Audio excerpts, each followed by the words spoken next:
Sinasabi ko sa inyong mga nakikinig sa akin, mahalin ninyo ang inyong mga kaaway at gawa ng mabuti ang mga napupuot sa inyo. Pagpalain ninyo ang sumusumpa sa inyo at ipanalangin ang mga nang-aapi sa inyo. Kapag sinampal ka sa isang pisngi, iharap mo rin ang kabila. Kapag inagaw ang iyong balabal, huwag mong ipagkait ang iyong barong. Bigyan mo ang bawat nanghihingi sa iyo. At kung may kumuha ng iyong ari-arian, huwag mo nang bawiin pa ang mga yon. Gawin ninyo sa iba ang ibig ninyong gawin nila sa inyo. Kung ang nagmamahal lamang sa inyo ang inyong mamahalin, ano pang gantimpala ang inyong hihintayin? Ang mga makasalanan man ay marunong ding magmahal sa mga nagmamahal sa kanila. Kung ang mga mabuti lamang sa inyo ang inyong gagawa ng mabuti, ano pang gantimpala ang inyong hihintayin? Kahit ang masasamang tao ay gumagawa rin yan.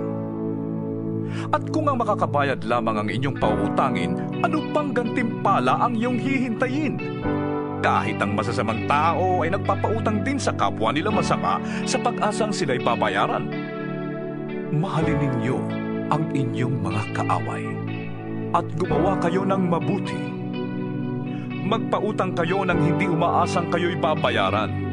Sa gayon, malaking gantimpala ang tatamuhin ninyo at kayo'y magiging mga anak ng kataas-taasang Diyos, sapagkat siya'y mabuti kahit sa masasama at sa mga hindi marunong tumanaw ng utang na loob. Maging mahabagin kayo na gaya ng inyong ama.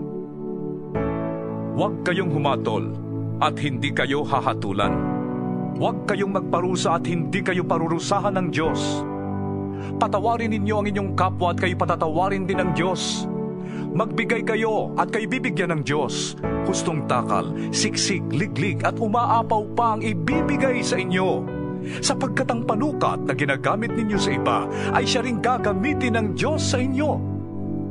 Maaari kayang mag-akay ang bulag ng kapwa bulag. Pareho silang mahuhulog sa hukay kapag ginawa nila ang ganon. Walang alagad na nakakahigit sa kanyang guro. Ngunit kapag lubusang naturuan, ang alagad ay makakatulad ng kanyang guro. Bakit mo napapansin ang puwing ng iyong kapatid? Ngunit hindi mo nakikita ang troso sa iyong mata. Paano mong masasabi sa iyong kapatid, "Kapatid, hayaan mong alisin ko ang iyong puwing," gayong hindi mo nakikita ang trosong nasa iyong mata? Mapagkunwari. Alisin mo muna ang troso sa iyong mata nang makakita kang mabuti. Sa gayon, maalis mo na ang puwing ng iyong kapatid. Walang mabuting punong kahoy ang namumunga ng masama, at wala ring masamang puno ang namumunga ng mabuti. Nakikilala ang bawat puno sa pamamagitan ng kanilang bunga, sapagkat hindi nakakapitas ng igos sa matitinik na halaman o ng ubas sa mga dawag. Ang mabuting tao ay naglalabas ng mabuti mula sa kanyang pusong sagana sa kabutihan, samantalang ang masamang tao naman ay naglalabas ng masama mula sa kanyang pusong tigib ng kasamaan.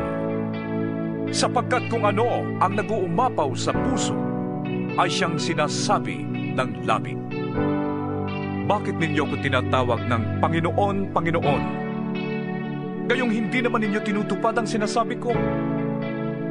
Sasabihin ko sa inyo kung ano ang katulad ng taong lumalapit sa akin, nakikinig ng aking mga salita, at nagsasagawa ng mga ito. Ang katulad niya ay isang taong humukay ng malalim at nagtayo ng bahay sa pundasyong bato. Nang bumaha at bumugso ang tubig sa bahay na yon, hindi na tinag ang bahay na itinayo, sapagkat matibay ang pagkakatayo nito. Ngunit ang nakikinig naman ng aking mga salita at hindi tumutupad nito ay katulad ng isang taong nagtayo ng bahay ng walang pundasyon.